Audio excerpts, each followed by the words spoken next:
Assalomu alaykum barchaga. Bugun sizlar bilan biokimiya fanidan temir almashinuvi haqida gaplashamiz. Biz bugungi videoda temir so'rilishi, hazmlanishi va regulyatsiyasi va qon orqali tashilishi va ortiqcha temirning jigarda zaxira holatda to'planishi va shu temir almashinuvi buzilishi natijasida kelib chiqadigan kasalliklar haqida gaplashamiz. Demak, boshladik. Xo'p, ma'lumki temirning ikkita shakli mavjud. Temir 2 va 3 shakli. Lotinchada temir qanday nomlanadi? Ferrium, ya'ni Fe. Xo'p, demak, bizda shu temirni tashilishida va o'tkazilishida maxsus oqsillar ishtirok etadi. Xo'p, shu oqsillarning nomlanishida shu Fe nomiga tayangan holatda nomlanishini ko'rib chiqamiz. Xo'p, demak, ferro, ya'ni O shakli. Xo'p, ya'ni inglizchada 2 degani 2. Xo'p, demak bu 2 nimaga kerak? Xo'p, demak 2 shakli, ya'ni ferro deb nomlangan oqsillarda xo'p, demak 2 temirning 2 shakli uchraydi ekan. Xo'p, demak keyingisi temir 3 shakli ferri. Xo'p, inglizchada 3 nima degani? Xo'p, 3 degani. Demak ferri deb nomlangan oqsillarda temirning 3 shakli mavjud deb tushunishimiz mumkin. Xo'p, demak bu yerda duodenum, ya'ni ichakni ko'ryapmiz. Duodenum muhit qanaqa bo'ladi? Kislotalik muhitga ega bo'ladi. Nimaga kislotalik? Bizda ichakdan yangi hazmlangan ozuqalar kislotali muhitda duodenumga tushgan bo'ladi. Ya'ni biz bilamizki, oshqozon kislotali, kislotali holatda duodenumga tushadi va hali ishqoriy holatga o'tib ulgurmagan bo'ladi. Xo'p, demak shu ichakning bir tarafi lumenga qaragan, ikkinchi tarafi bo'lsa bizning kapillyar qon tomiriga qaragan qismi hisoblanadi. Xo'p, demak gem ichakka so'rilyapti. Qanday so'rilyapti? Gem transportyorlar orqali so'riladi. Xo'p, temir bo'lsa temirning maxsus tashuvchi, ya'ni dimetil transportyor orqali temir 2 holatda so'riladi. Qarasak, divalent metal deyapti. Xo'p, demak ekvivalentlik metallar faqatgina temir emas, boshqa og'ir metallarning 2 shakli ham so'rilishi mumkin. Agar boshqa metallar ko'payib ketsa, temirning so'rilishi kamayib ketadi, natijada anemiyaga olib kelishi mumkin. Xo'p, agar temirning 3 holatdagi bo'lsa, ya'ni ozuqa tarkibida 3 shakli bo'ladi. Oshqozonda bizda hazmlanib kelayotgan temir tarkibi asosan bizda 3 holatda bo'ladi. Xo'p, demak 3 holatdagi temir bizda bu transportyor orqali so'riladimi? Yo'q. Nimaga? Chunki bu divalent metal deyapti, ya'ni 2 holatdagisini o'tkazadi. Demak 3 holatda turibdi, buni 2 holatga o'tkazish kerak. Hop. Demak bu 3 holatdan 2 holatga o'tkazib beruvchi bizda maxsus oqsil mavjud. Ya'ni bu oqsil ya'ni ferri reduktaza, xususiyatga ega bo'lgan duodenal sitoxrom B deb nomlaymiz. Ya'ni ferri 2, ya'ni reduktaza, ya'ni ferri 3, ya'ni 3 holatdan 2 ga o'tkazib beryapti. Ya'ni 3 shakli reduksiya bo'lib turib 2 holatga o'tkazib beryapti. Xo'p, yana bir narsa bu yerda. Xo'p, bizda oshqozondan 3 holatda tushyapti, kislotali holatda. Agarda bizda shu oshqozonda kislotalilikni pasaytiruvchi PI proton pompa ingibitorlari dorilar ko'p iste'mol qilish natijasida oshqozonning kislotalilik pasayadi. Shu kislotaliligi pasaygan holatda temir 3 shakli 2 holatga o'tmaydigan bo'ladi. Chunki kislotali holatdagi temir ikki holatga o'tishga moyil bo'lganligi uchun osonlikcha ikki holatga o'tadi. Natijada nima bo'ladi? Bu ichakka so'riladi. Shu proton pompa ingibitorlar bo'lgan bizda dorilar, omeprazol kabi dorilar ortiqcha iste'mol qilish natijasida buning kislotaliligi buziladi.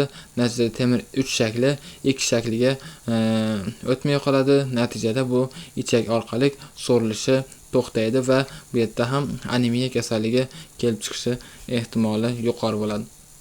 Demak, 3 shakli 2 ga o'tyapti va bu 2 shaklga o'tkazishda bizda qo'shimcha C vitamini ham ishtirok etadi. Demak, bu C vitamini temirni 3 dan 2 shakliga o'tkazib beryapti. Xo'p, demak, keldik. Ichakka so'rildi. Ichakdan bizda qon tomirlar orqali tashilishga o'tish kerak. Demak, temir 2 shakli dedik, ferro 2. Demak, shu ferro 2 shakli bizda kapillyar qon tomiriga so'rildi. Xo'p, bunda maxsus eshik orqali qon tomiriga o'tdi. Xo'p, qarasak, ferro 2. Xo'p, eshik lotinchada nima degani? Port degani. Ferro portin, ya'ni ferro temir 2 shakli, port eshik. Temir 2 ning eshigi degani ferro portin deb nomlanadi. Xo'p, endi bizda temir 2 shakli qon orqali tashilishi kerak. Xo'p, shu temirni tashuvchi oqsilimiz nomi nima? Transferrin deb ataymiz. Xo'p, ya'ni qarasak, ferrin deyapti. Ferrin nima edi? Temirning 3 shakli edi. Demak, bu transferin faqatgina temirning 3 shaklini tashiydi. Lekin bizda ichakdan so'rilgan, kapillarga so'rilgan temirimiz qanday holatda? 2 holatda bo'ladi. Xo'p, demak, 2 holatdagi temir transferin tashiydimi? Yo'q. Chunki bu 2 holatda turibdi.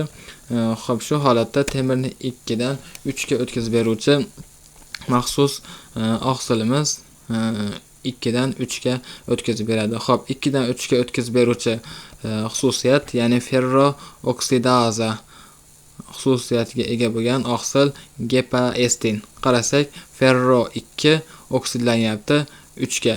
Ferro oksidaza. Xo'p, demak, endi 3 holatga aylandi. Demak, bemalol transferin tashishi mumkin. Xo'p, shu holatda tashiladi. Xo'p, keling endi makrofag tarafini ko'rib chiqamiz. Xo'p, makrofaglar qanday bog'liqligi bor? Xo'p, ma'lumki, eritrositlar necha kun yashashligi bizga ma'lum. O'rtacha 120 kun yashaydi va undan keyin makrofaglar tomonidan apoptozga uchratiladi. Xo'p, uchratilgandan keyin lizosomalardagi gem parchalanadi. Shu gem tarkibida bizga kerak bo'lgan nima mavjud? Xo'p, temir mavjud. Xo'p, temirning necha shakli? 2 shakli mavjud.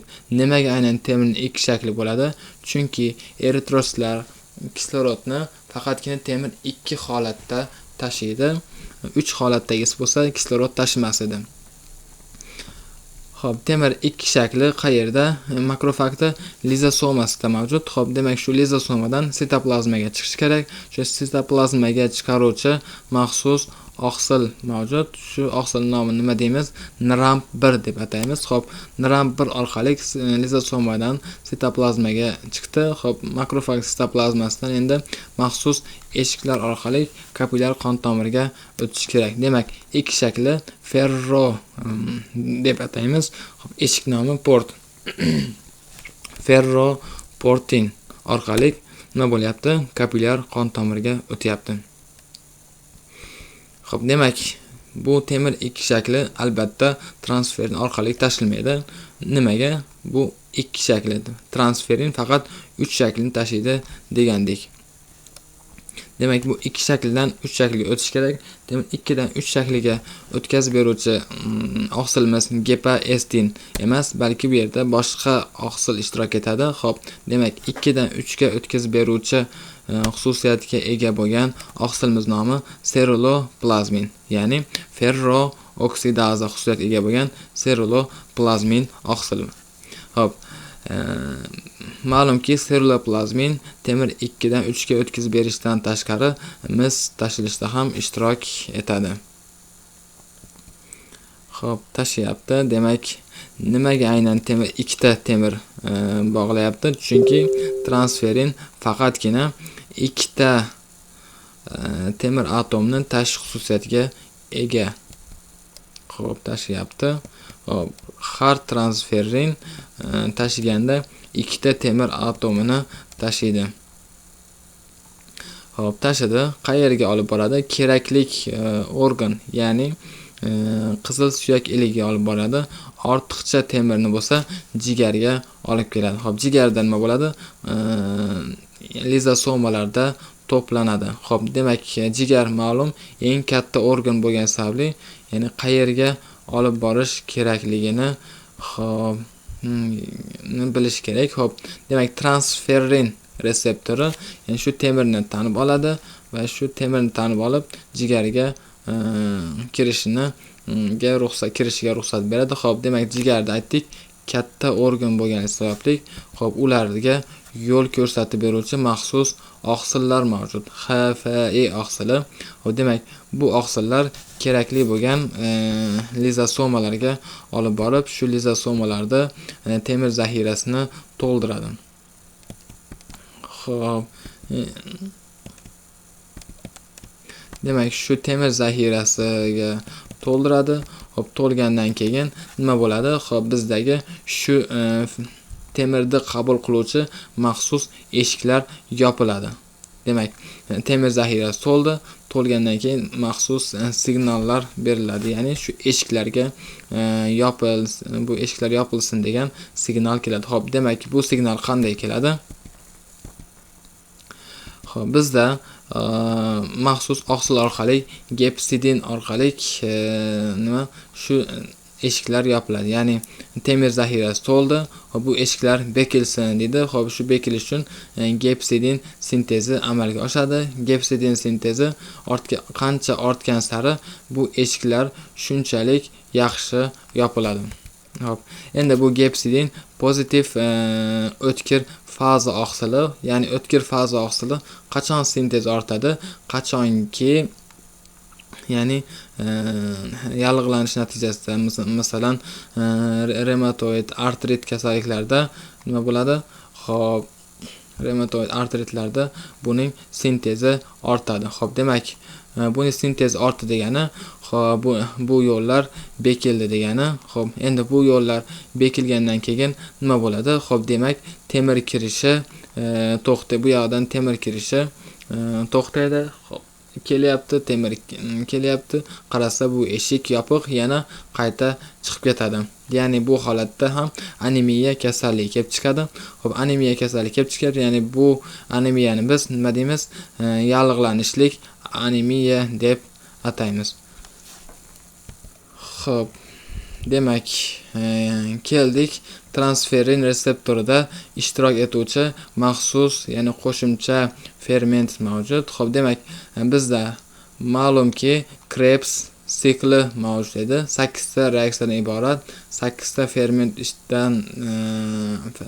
ferment orqali amalga oshuvchi Krebs sikli mavjud edi. Xo'p, demak, shu Krebs siklining ma'lum bir nuqtasida faoliyat ko'rsatuvchi bir ferment bizda qo'shimcha funksiyani bajaradi. Ya'ni bu yerda transferin reseptori orqali temirning kirishida javobgar hisoblanadi. Xo'p, demak, biz bu ferment nomini akonitaza deymiz. Akonitaza ya'ni nima qilardi? Krebs siklda bizda sitratdan izositratga o'tkazib berish vazifasini bajarardi. Xo'p, qarasak, bir vaqt o'zida ham Krebs siklda ishtirok etyapti va shu bilan birgalikda, xo'p, demak, temirning jigarga kirishini ta'minlab beryapti.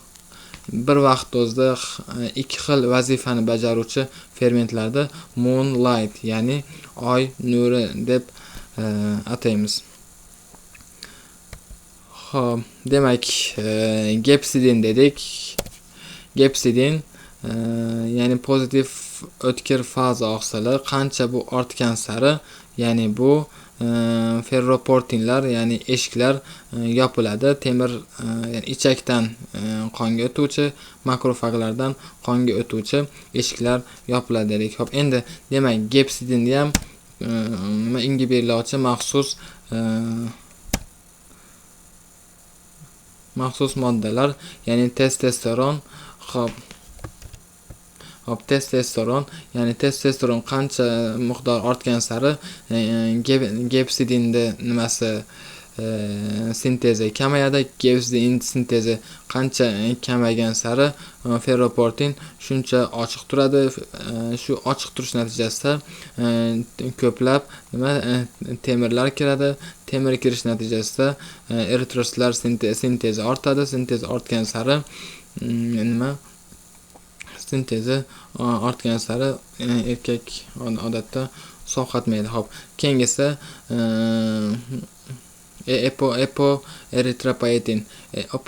epoeritropoetin ham gepsidinni ingibirlaydi. Ingibirlash natijasida bunda ham xuddi testosteron kabi ko'plab temirlar kirishi sodir bo'ladi. Xo'p, keyingisi aktivlovchilar, gepsidinni aktivlovchilar. Xo'p, demak, gepsidin aktivlanish natijasida nima bo'ladi? Gepsidin aktivlanadi. Natijada bu eshiklar, ferroportin eshiklari bekiladi. Gepsidinni aktivlovchilar. Xo'p, demak, gepsidin aktivlanishi natijasida bu ferroportin yo'llari bekiladi. Xo'p, bekilish natijasida yana temir ichkariga kirishi buziladi. Xo'p, temir ichkariga kirishi buzilish natijasida xo'p, demak, temirlar qayta tashqariga chiqib ketadi. Xo'p, demak, bularga qachon gepsidin faollanadi? Ya'ni infeksiyada, yallig'lanishlarda, shularda gepsidin faollanib, sintezi ortib boradi. Xo'p, demak, infeksiya vaqtida nimaga shu infeksiya vaqtida gepsidin ortyapti? Ya'ni bu nima degani? Xo'p, agar infeksiya natijasida gepsidin ortsa, xo'p, demak, bu yo'llar bekilyapti. Xo'p, bekilish natijasida temir ichkariga kirishi to'xtayapti. Xo'p, demak, temir ichkariga kirish to'xtagandan keyin xo'p, bizdagi transferrin sintezi ham kamayadi. Ya'ni qonda transferin ham yo'q, temir yo'q. Temir yo'q bo'lganligi sababli shu mikroblar temir yo'qligi natijasida ko'payishi ham to'xtaydi. Natijada bakteriyalar ko'paymasdan infeksiyani osonroq yengib o'tishiga olib keladi. Yaxshi ma'lumot bu. Xo'p, keyingisi gemoyuvelin. Xo'p, gemoyuvelin ham shu gepsidinni sintezni orttiradi. Shu gepsidin sintez ortish natijasida ham bu yerdan xuddi shunaqa holat yuz beradi. Xo'p, bu yerda farqi, xo'p, gemoyuvelin tug'ma bo'lishi mumkin. Agar buni sintezi qiluvchi gen faoliyat buzilgan bo'lsa, chaqaloqlarda 3-4 yoshlikdan boshlab qanday holat kuzatiladi? Gemoxromatoz kasalligi kuzatiladi. Agar sizga ertaga savol tushsa, agar 3-4 yoshli chaqaloqda gemoxromatoz sodir bo'ldi, bu qanday holat desa, gemoyuvelin sintezi buzilgan bo'lish ehtimoli yuqori bo'ladi. Xo'p, keyingisi HFE oqsili. Xo'p, HFE oqsili nima qilib berardi? Xo'p, HFE oqsili bizda temir qondan jigarga o'tganida HFE oqsili lizosomalarga tashib berar edi. Xo'p, demak, bu HFE oqsili tashib berardi. Agar buni faoliyati buzilish natijasida temir ichkariga kiryapti. Temir ichkariga kirib, hamma joyda temirlar ko'payib ketadi. Natijada lizosomalar to'planmaydi. Lizosomalar to'planmagandan keyin gepsidinga signal kelmaydi. Gepsidin temir kelmayapti dedida va natijada gepsidin sintezlanmasi natijasida bu ferroportin kanallari hech qachon yopilmaydi. Doimo temir kirib turadi. Doimo temir kirib turish natijasida nima bo'ladi? Bunda ham gemoxromatoz sodir bo'ladi. Xo'p, demak, bu HFE protein oqsili yetishmas buzilish natijasida shu holat gemoxromatoz sodir bo'lyapti. Ko'proq bu yoshi kattalarda sodir bo'ladi. Agar ertaga savolda 30-40 yoshli yoki 50-60 yoshlik insonda gemokromatoz sabablarini so'ralganda, ya'ni ko'proq HFE oqsilini olishimiz to'g'riroq bo'ladi. Xo'p, keldik renal, ya'ni buyrak. Xo'p, demak bizda ichak orqali temirning ikki shakli DMT1 orqali so'rilayotgan edi. Renal orqali, ya'ni buyrak orqali nima bo'ladi? Qaytadan so'riladi. Ya'ni siydik kanallar orqali o'tib ketayotgan temir qaytadan so'riladi. Xo'p, demak qaytadan so'rilyapti. Bu nima deymiz? Reabsorpsiya. Ya'ni reabsorpsiya deymiz. Xo'p, bu yerda temir 3 shakli temir 3 shakli reabsorpsiya bo'lyapti. Demak, bu yerda temir 3 shakli reabsorpsiya bo'lyapti. Ichakda bo'lsa temir 2 shakli absorpsiya bo'lyapti. Xo'p, demak, bu yerda reabsorpsiya qiluvchi temir 3 shaklini reabsorpsiya qiluvchi bizdagi oqsil nomi megalin bilan kubulinlar reabsorpsiya qilishni ta'minlab beradi. Bugungi videomiz bu yergacha edi. Bu video sizlarga foydali bo'ldi degan umiddaman. Keyingi videolarda ko'rishguncha sog' salomat bo'linglar.